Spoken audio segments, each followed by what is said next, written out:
Good morning, everybody. Welcome to another episode of Kaibrinem in partnership with Market for Village Farmers, or MVF.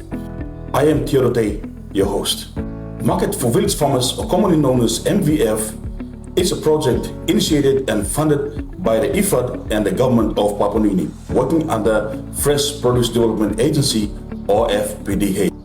Like any other organizations, MVF, or Market for Village Farmers, has its own goal and objectives.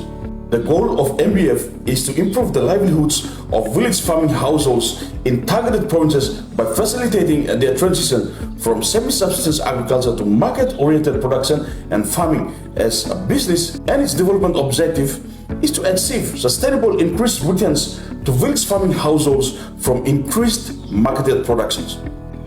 The project targets 6 provinces of Papua New Guinea: the Western Islands, Jiwaka, Simbu, Eastern Islands, and Morobe for fresh produce sector, and East Liberton and Madang province for Galib-related activities.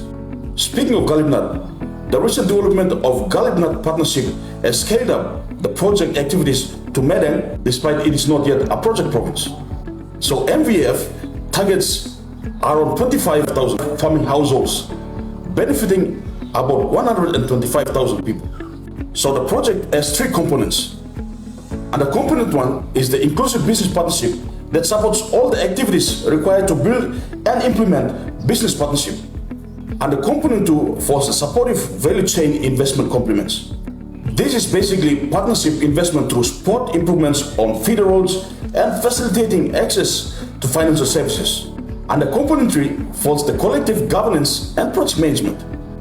That includes all the activities aiming at promoting a favorable policy and institutional environment to support the development of inclusive, fresh produce and Galib Nut value chains.